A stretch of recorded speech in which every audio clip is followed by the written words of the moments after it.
Alhamdulillah, syukur kita kepada Allah Subhanahu wa taala. Berjumpa lagi kita pada kali ini setelah 2 minggu kuliah kita tertangguh.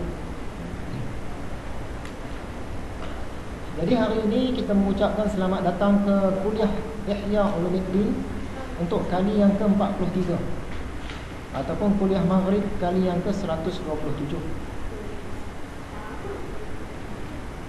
Jadi sebelum kita pergi lebih lanjut,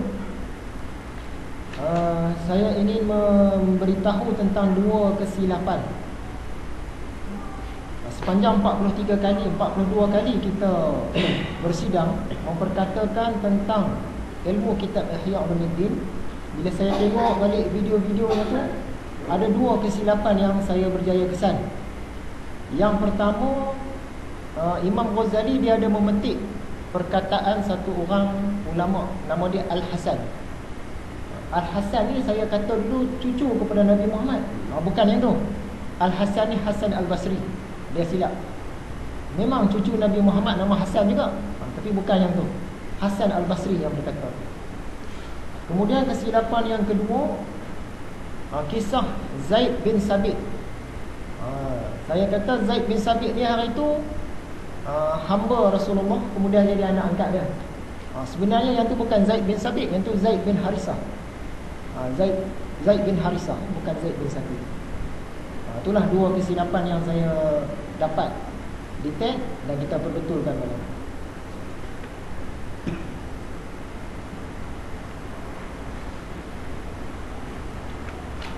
Jadi insya-Allah pada malam ini kita akan sambung lagi pelajaran kita yang tertangguh. Mula-mula kita ulang kaji dulu.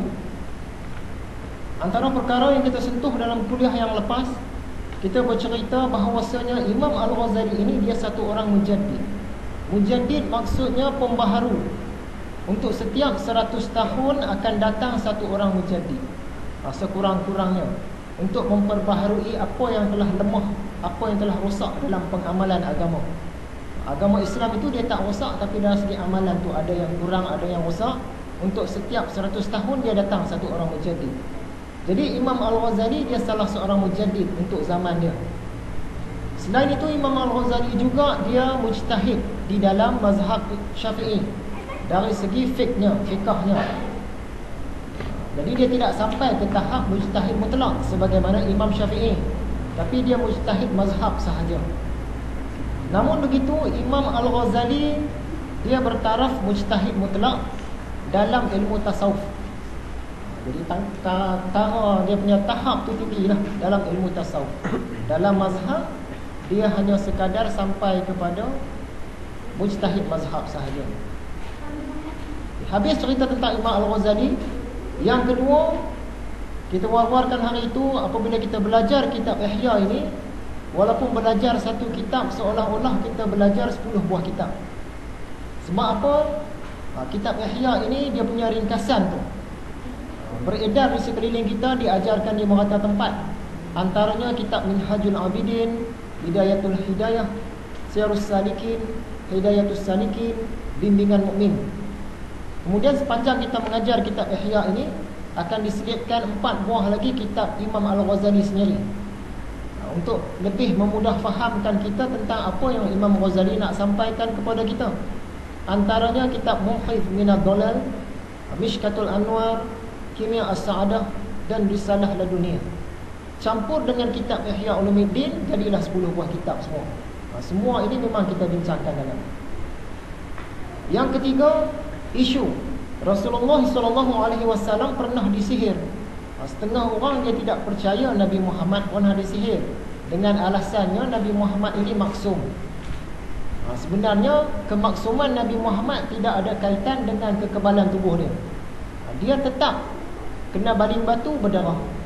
Dia tetap juga sakit kepala. Dia tetap juga sesekali demam. Dia tetap juga sakit kepala sampai terpaksa dibekam. Dia pernah juga patah gigi, jatuh ke dalam lubang luka, topi besi dia terpukul oleh musuh, sampai sahabat terpaksa tarik keluar dari muka dia. Jadi masa sembahyang pun ada syaitan datang kacau dia, sampaikan dia terpaksa tangkap syaitan tu. Jadi tidak mustahil, bukanlah satu benda yang mustahil untuk Rasulullah dia disihir. Hujah kemaksuman tak kena. Sebab maksum ni maksud dia tak kena daripada dosa, lepas dia kena dosa. Jadi Rasulullah dia pernah disihir, memang ada pun dalam hadis ni. Yang keempat, lagi tinggi maqam satu orang tu, lagi ringkas amalan dia. Yang ni kita sedia maklum lah, kita pun tak cerita panjang lagi lah. Kita bagi contoh hari tu macam orang merawat kerasukan. Kita yang bawah-bawah yang baru belajar ni, kita cerita, kita baca ayat tu banyak, dengan Al-Fatihahnya, kemudian dengan 3 khulnya, dengan ayat kursinya, dengan alam tarakainya, dengan apa hasibatum, dengan lau anzalna, panjang. Tapi kalau kita punya tok guru datang, dia baca ringkas-ringkas saja, sebab dah sampai dah tahap dia.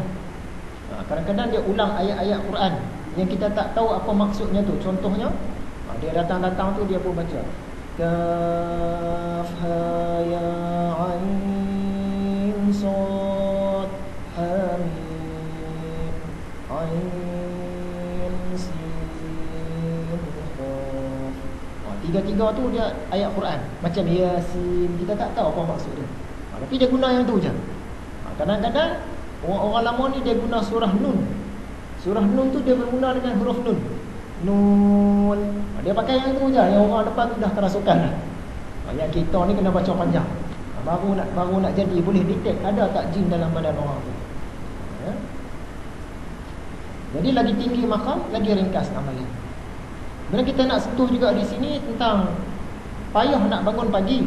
Kadang-kadang payah nak bangun pagi ni, anak-anak ke, suami ke, isteri ke, kita renjis dengan air.